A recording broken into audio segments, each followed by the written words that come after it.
Hi guys, this is River. Sorry, let's get situated and then we can address the video, okay? How's that sound, buddy? He's about 1 month old now. Just in a couple days he'll be a month old. And I'm just now getting to editing the footage from his birth and want to tell you guys his birth story and just introduce you to him. It was kind of a crazy birth, or just untraditional. It wasn't crazy, nothing wild happened, but untraditional. His name is River Wise. River as in the body of water, wise as in wisdom. We had a normal, great pregnancy, and we planned for a home birth our entire pregnancy. One of my best friends has had 2 home births. I know tons of people that have done home births. For some people that sounds really weird and like unfamiliar, but it was very familiar to us as we knew a lot of people that had done that route as well. So had a lot of confidence in it and was excited about it. Before I got pregnant, people would ask, do you think you'll do a home birth? And I never really knew. I said, we'll decide when we get pregnant and kind of see what feels right. Had awesome midwives, loved our prenatal care. Everything was great. He was born exactly at 40 weeks and I went into labor 3 days before 40 weeks. So the best way to understand this is we'll be talking in the time frame of Saturday, Sunday, Monday. Monday, I was 40 weeks. It was my due date. So Saturday, woke up, actually the day before Saturday, I had a really normal day. I had on and off contractions for a couple weeks leading up to this. And Friday, the day before Saturday, had no contractions. It was just a really normal day. I was thinking I'm going to go to like 42 weeks. And this baby is not coming anytime soon. So Saturday, very kind of normal day, and then around 2:30 in the afternoon, I started to have contractions, and they were they were timeable. They were, my whole labor, they were between 3 minutes and 7 minutes. They never really progressively got closer. They were always in that range. They got more intense, but never closer. So called the midwives. They made their way over. We had a team of 3 midwives. We just kind of labored all day. The contractions weren't crazy terrible. They were just kind of mild. And they weren't really getting more intense. So this was, all day Saturday leading into Saturday night. It was about 10 o'clock Saturday night. And our midwives decided to do a cervical exam, which they don't do many. Very few and far between. They only do them if there's a real intense reason to do them. They don't just randomly check you and be like, okay, great, now you're this. And a lot of that's purposeful. There's no need to, you're contracting, you're getting there, you're dilating. We're going to know when it gets more intense. And definitely, especially like when you don't have drugs and when you can feel everything, the urge to push comes along when you get to the end. It was about 9:30, 10, and they said, let's do a check, and this will determine what we do from here. So they checked me, and I was only 2 centimeters dilated. And I should have known because the contractions weren't really that bad at all. They were just like a period cramp. So 2 centimeters dilated. That was quite discouraging, actually. I was kind of sad about that. They said, we're going to go home. You guys go to sleep, try to get some rest. And, obviously if anything changes, call us, but we'll check back in the morning. And a lot of people wonder, why do a home birth? Like, it just sounds weird. Like, why would you want to have birth at home? And our main reason was I didn't want medical intervention, and I didn't want to have to fight doctors and nurses. And not fight them in a mean way. Fight them in just I don't want to have to advocate for myself and say, no, we don't want Pitocin. No, I don't want cervical exams. No, I don't want this. If I don't have to, if I'm low risk and I can have this baby at home, I want to. And just ride the waves of labor. If it takes a while, that's okay. Sometimes labor can take a long time and there's no need to rush it along. So we wanted to have a home birth just to avoid unnecessary medical intervention, to kind of be peaceful and not to intervene. Now, obviously, if at any moment I became high risk, that's when we want to do it in the hospital. But birth in general is something the body knows exactly what to do. And midwives left. We tried to sleep. I was kind of in a daze, on and off. The contractions, like I said, just felt like really intense period cramps. I used this hot pad a lot.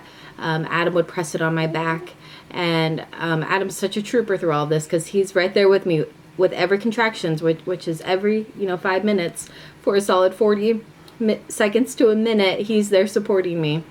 And so this was our first night of no sleep. It gets interesting. So anyways, wake up Sunday, and the contractions maybe are a little more intense, but they're not closer. Like I said, they never got closer or longer. They did get longer, but anyways. Called the midwives, gave them an update, and one of the midwives came over that morning and just hung out with us. And we tried all these different labor positions to try to get baby to drop more and move down more. Lift your belly, you do this, you do that. I mean, there's all these different things, positions and exercises and stretches you can do to help baby move down more. And then Sunday, I just labored all day. And the contractions were getting more intense, just kept laboring. I mean, it was just an all-day affair. They say, like, when you're in labor, you have no concept of time. And I would kind of agree with that. Like, I don't remember it being a very long process. All in all, I really enjoyed my whole labor and birth experience. And some people are like, you were in labor for 3 days. How did you enjoy it? And I'm like, I don't know. It was just an enjoyable thing. Like, I'm excited to do it again when we have more babies. It'll probably go faster next time, considering it'll be second time baby. Anyways, okay, I'm getting off track. Sunday, literally just labored all day. Like, I have some footage here of us trying these different positions and all these different stretches, blah, blah, blah. Checking on the baby's heart rate often.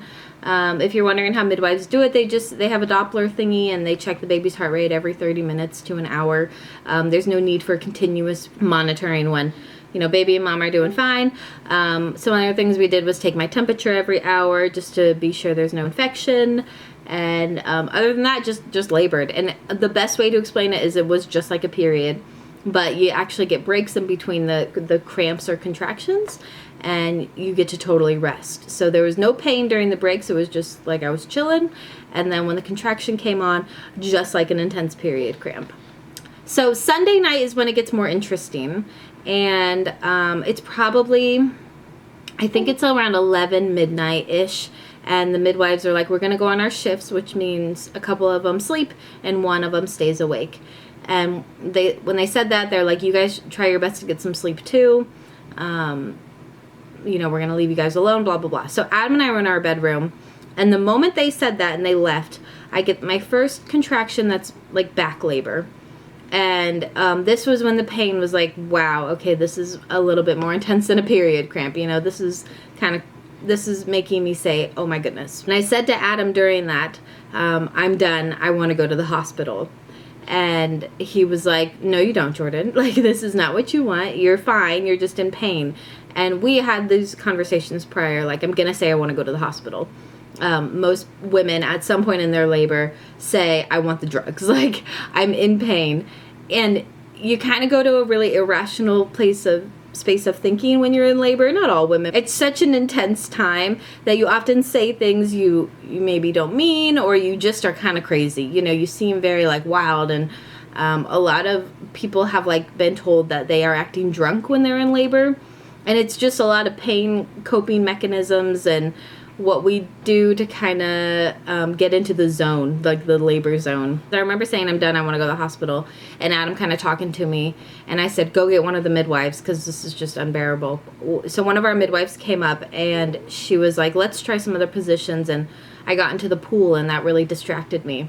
And one of the great things about midwives and doulas and whatnot is they encourage you to try different this, try that. You know, let's stand in the shower. Let's try this position. And it really distracts you from the pain and not distracts you from the pain, but distracts you from time and allows you to like focus on doing something and just let's get through one more contraction.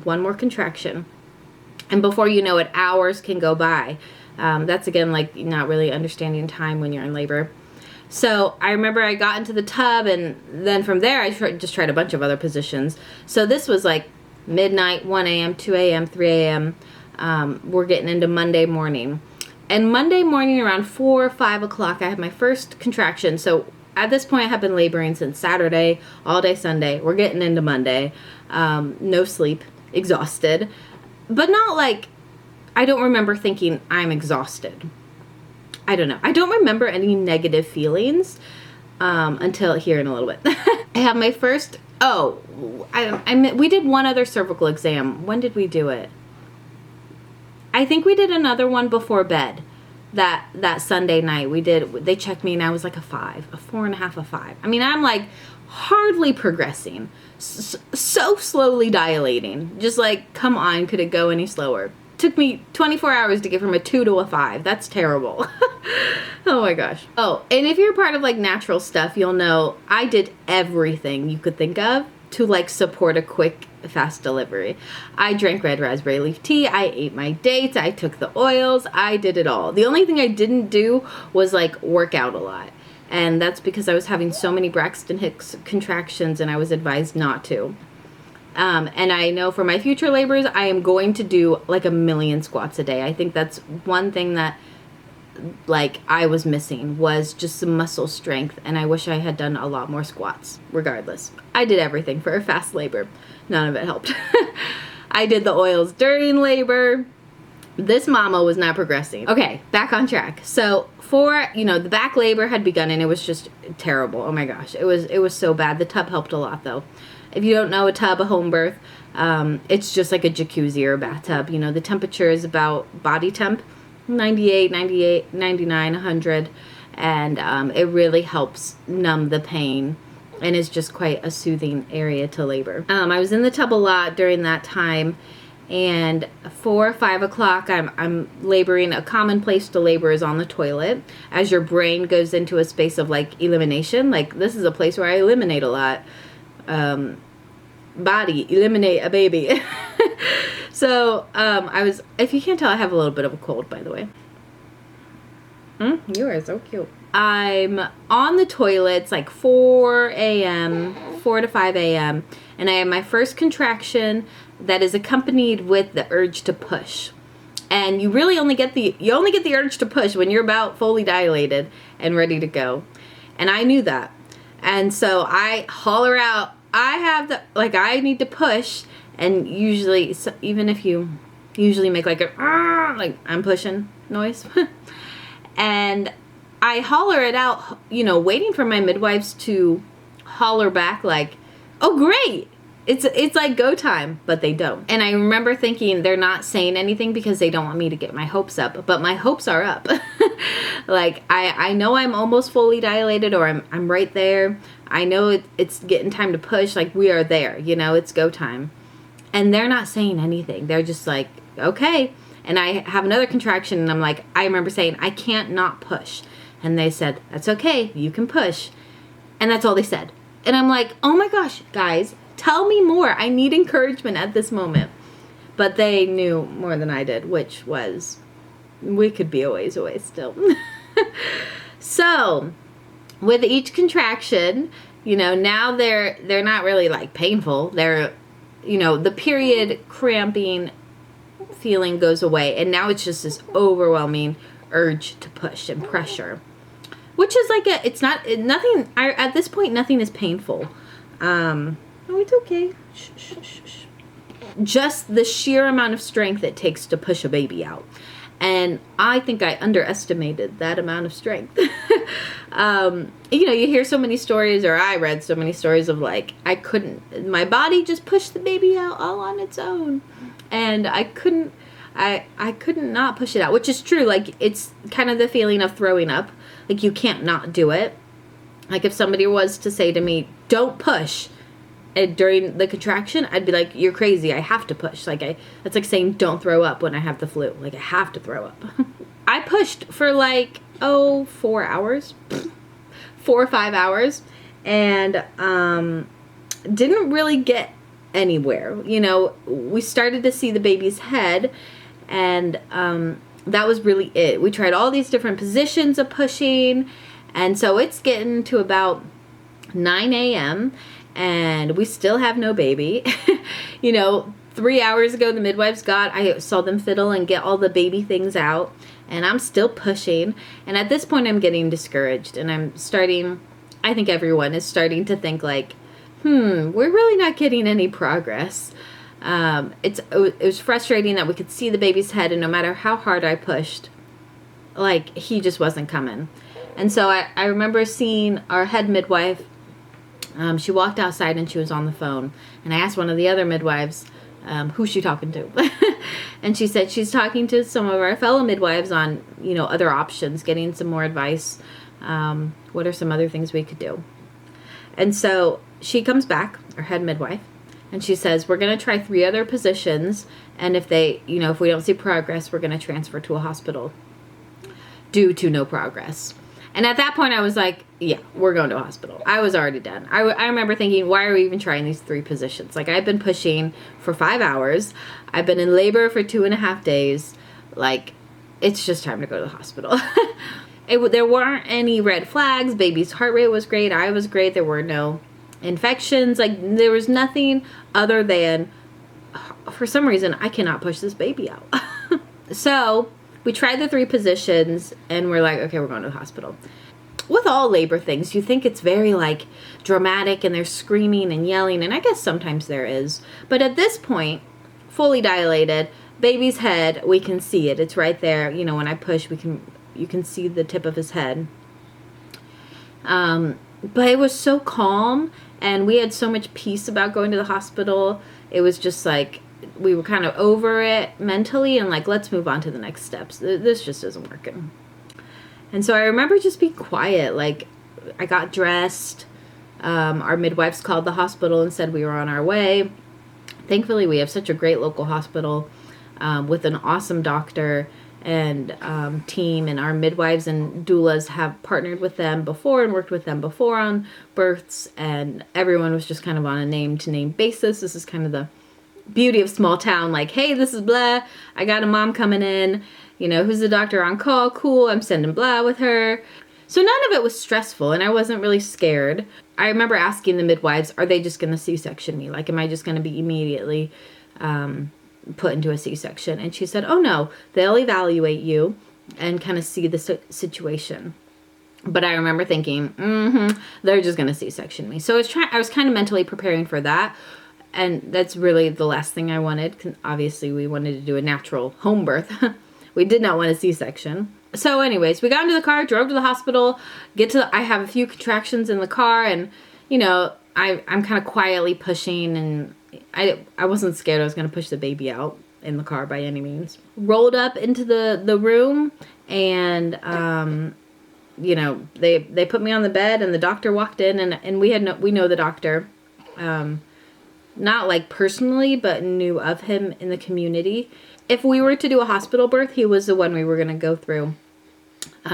He's known for just really supporting the mother and listening to their, desires and needs, and truly caring about the patient's interest and not just pumping through moms, So when we saw him, our doula and him kind of had a moment, and that was cool to see home birth and hospital birth kind of mesh well, and also made us feel better knowing like we've got our home birth person here and we've got a hospital birth now. And he said, he kind of looked at me, and obviously the baby's head was right there, and they were like, he said, let's push this baby out. And so I started pushing, and an hour later he was born. So it's interesting that I could push him out in the hospital, but not at home. And they didn't use any forceps or suctions or anything like that. They didn't cut me or anything. The only thing that he really did was, kind of get in there a little bit and stretch and assist in that, which obviously makes a big difference. Our midwives were wondering maybe something happened in the car. Baby got into a better position, just being able to, like, kind of bouncing around in the car.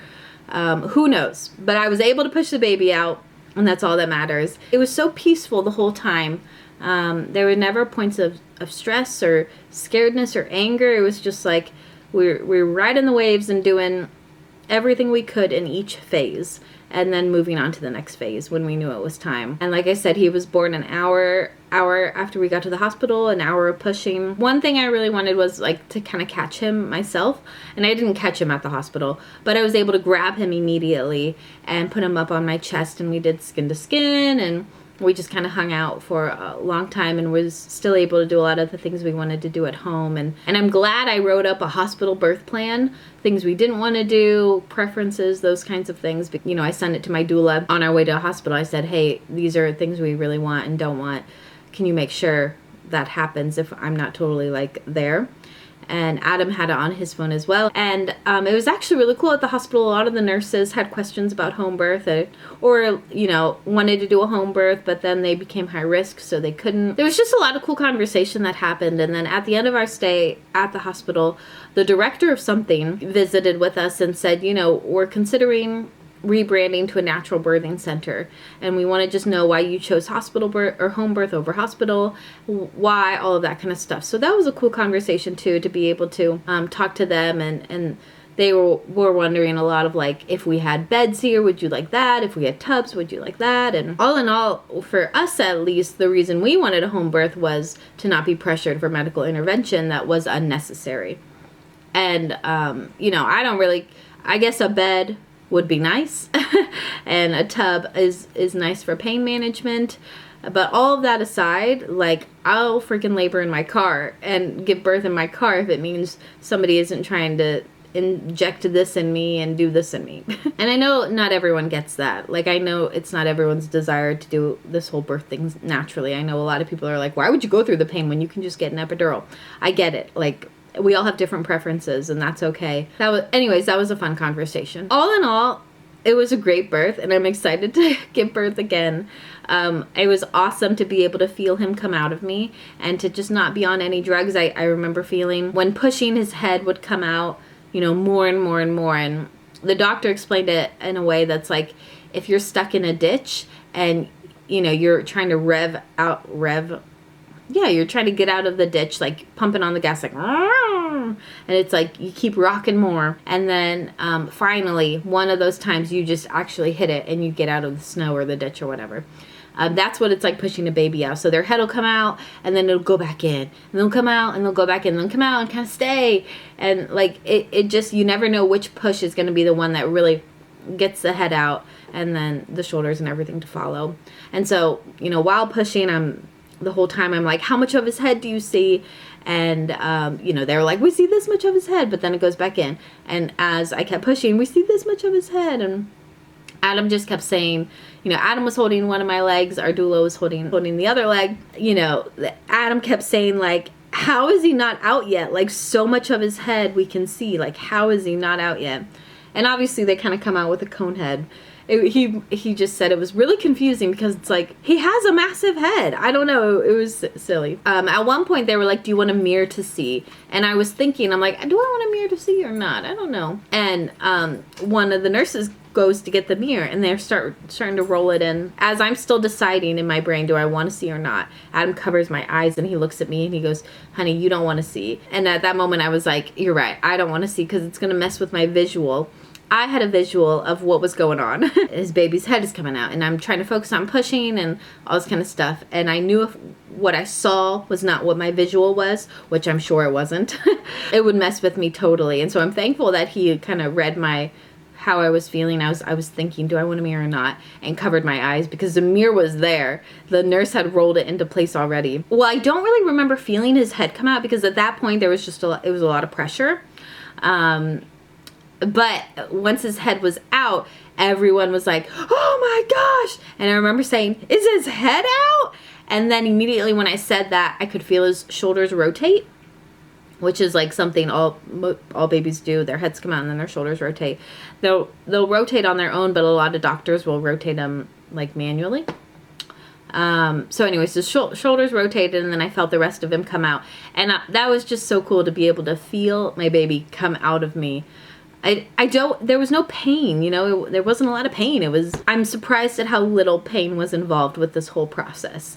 There was uncomfortability, pressure, all of that kind of stuff. The back labor was probably one of the worst parts, but 8 pounds, 8 ounces, 21 and a half, I believe.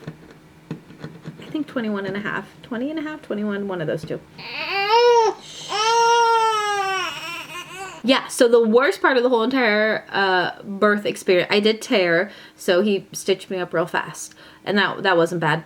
The worst part was I had quite a lot of bleeding, so they did some things to stop the bleeding, and it was pretty severe bleeding. So part of us wonders, were we protected? Was God protecting us by allowing us go to the hospital instead of being at home? Who knows? Our midwives have ways to stop the bleeding.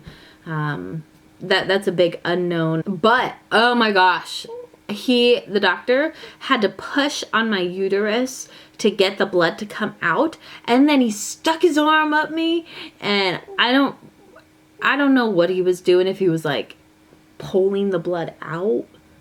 I don't know. But he stuck his arm up me and pushing on my belly so hard to get all the blood to come out. By far the worst part of the whole entire experience. I remember pushing on his arm and being like, oh my gosh, stop. And him saying, I have to do it, Jordan, I'm sorry. And me saying like, I know you have to do it, but I can't help but like resist you and say stop. Like I can't help but say stop, stop.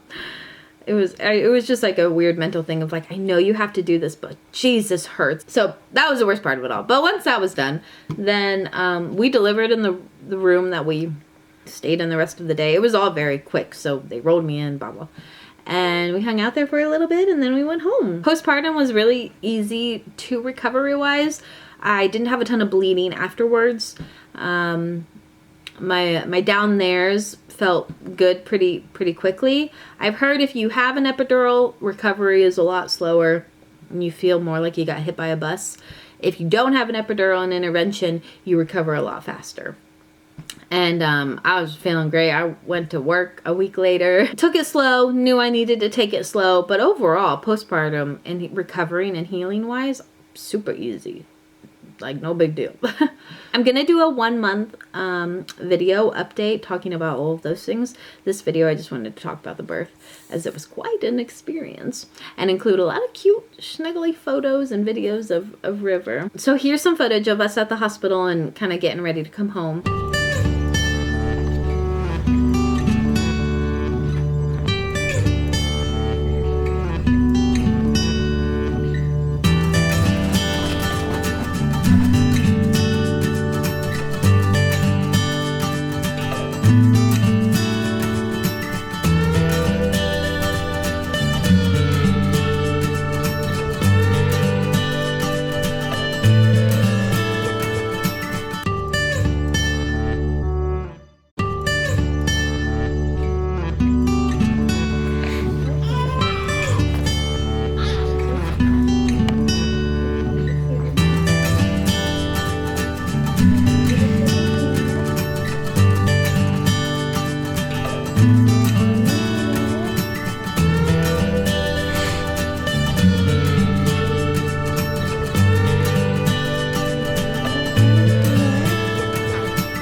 We got home and he's cute as ever, and these were some of my like bedside table things. So this is like a tincture for postpartum like cramping as your uterus contracts back, but I didn't have a lot of that. It's usually not that common with your first baby, but as you have more babies, you have more of that cramping. Hand sanitizer, coconut oil for the boobs. I bought this pillow for like your hemorrhoids and stuff. It's just more comfortable to sit on as everything down there is really tender. So I did buy that pillow. Some footage of our first little trip out, looking cute as ever in a camo hat. Oh, and then my girlfriends came over and met him. This was 2 weeks. He was 2 weeks old here. Hey, cutie.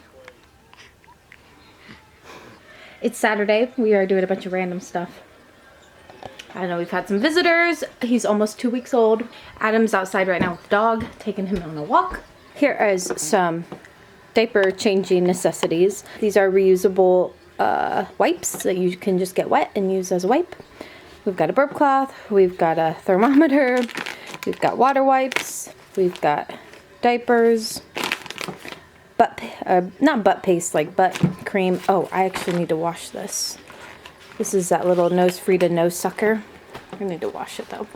And some other random stuff. So this is nice. This is his little changing mat that folds up. So I just carry this upstairs and downstairs. You know, obviously downstairs during the day and upstairs at night. River's here. Doing good. I made him a picture to look at. I need to buy some of those books. Black and white books.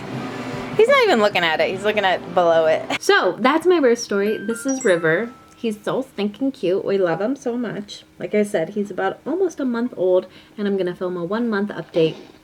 Leave any questions you have below. Happy to answer them. Follow me on Instagram if you're not already. I post too many baby things. It's honestly probably getting annoying, but it's just fun to share all of those details. So if you want to know baby stuff, follow me on Instagram. Subscribe if you're not already, and I'll see you guys in my next video. We will see you guys in our next video. All right, bye guys.